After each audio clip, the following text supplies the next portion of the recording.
Hello friends, Hal here. Today is Theory Thursday.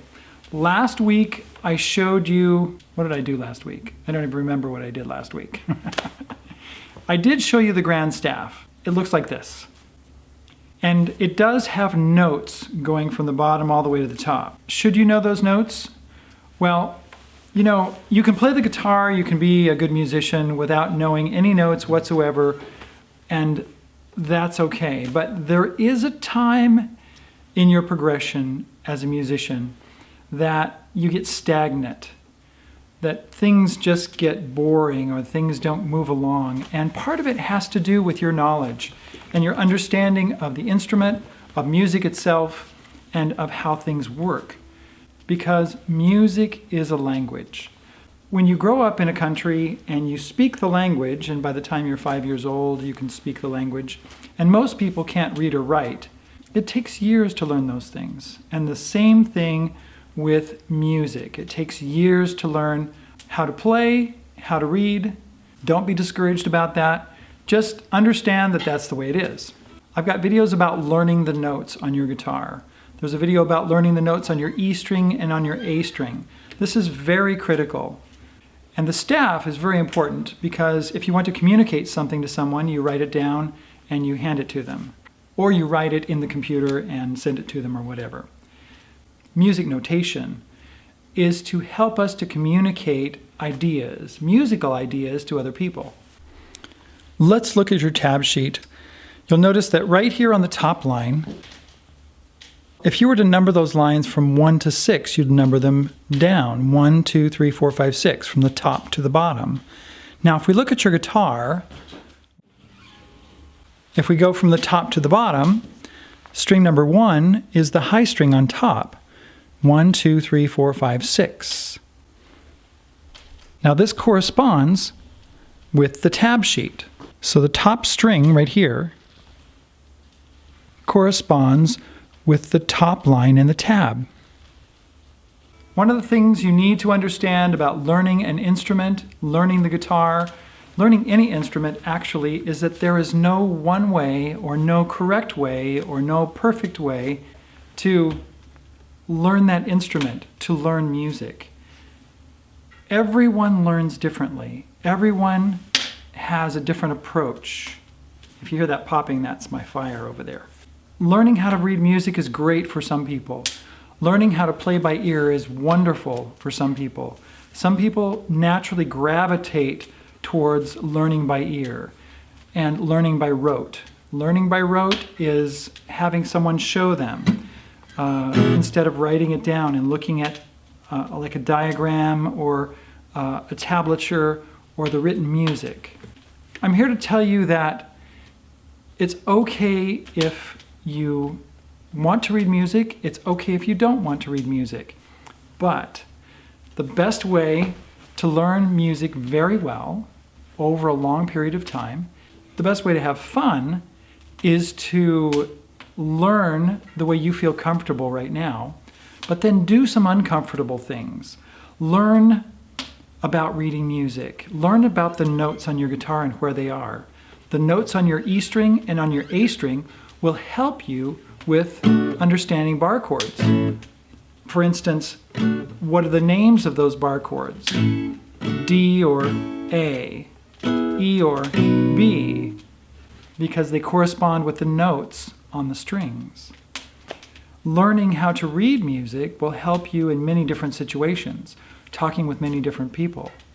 I'm not here to force you to learn a certain way, but I want you to understand that it's okay to learn at your own pace, that it's okay to learn in your own style, but then do some things that are uncomfortable. Do some exercises on the guitar that are uncomfortable for you, for your fingers. Learn some things like reading music a little bit. Start to expand that. Meter or time signature. Meter is very important. It's like 1, 2, 3, 4. You've heard that before, haven't you? When someone is in a band and they say 1, 2, 3, 4. Right? Why do they count? They count because they're setting a tempo. 1, 2, 3, 4. 3, 4. 1, 2, 3, 4. They're setting a tempo for whatever song that they're playing, for whatever jam that they're doing. They're also setting the meter. And the meter has to do with, are there 4 beats in a group? Are there 3 beats in a group? Usually things are broken down into 4s and 3s, and then multiples of 4s and multiples of 3s. We won't get into other kinds of crazy stuff, you know, like, when I say crazy stuff, I don't mean like crazy stuff. I mean like, you know, something that's in 7 or something that's in 5. Because if you're talking about a song that's in, you know, 5, you're talking about 2 and 3. 2 plus 3 equals 5. Or 7, 3 plus 4 equals 7. So it's usually a compound of those kinds of things. So, what am I trying to say here? Well, meter is very important. If we take a piece of music, and we could take any piece of music that you want. In fact, in the comments below, I want you to write the piece of music that, if you don't know what the meter is, write it in the bottom and I'll tell you what the meter is. If it's a piece of music that I don't know, then put like a YouTube link or something and I'll go there and look at it and figure out the meter. And what I mean by that is it in 1, 2, 3, 1, 2, 3, 1, 2, 3, 1, 2, 3, or is it 1, 2, 3, 4, 1, 2, 3, 4? We need to study meter, and we talk about that in Song Saturday when we're talking about what song we're playing. For instance, I'm in the middle of teaching 1, 2, 3, 1, 2, 3, 4, 1, 2, 3, 4.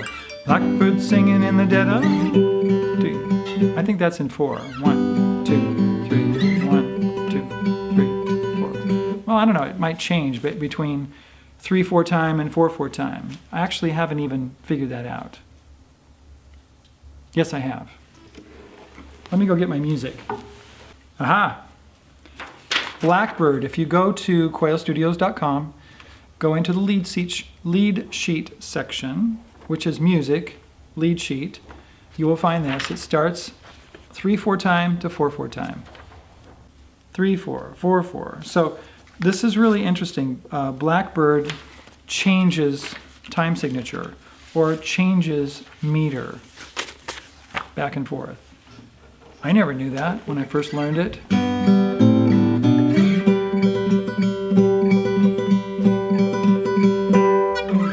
Blackbird singing in the dead of, right? I never realized that. I just played it, and that's okay. Well, that's all we have time for today. I've got to go help somebody build some pens for goats and chop some firewood because it's starting to become wintertime.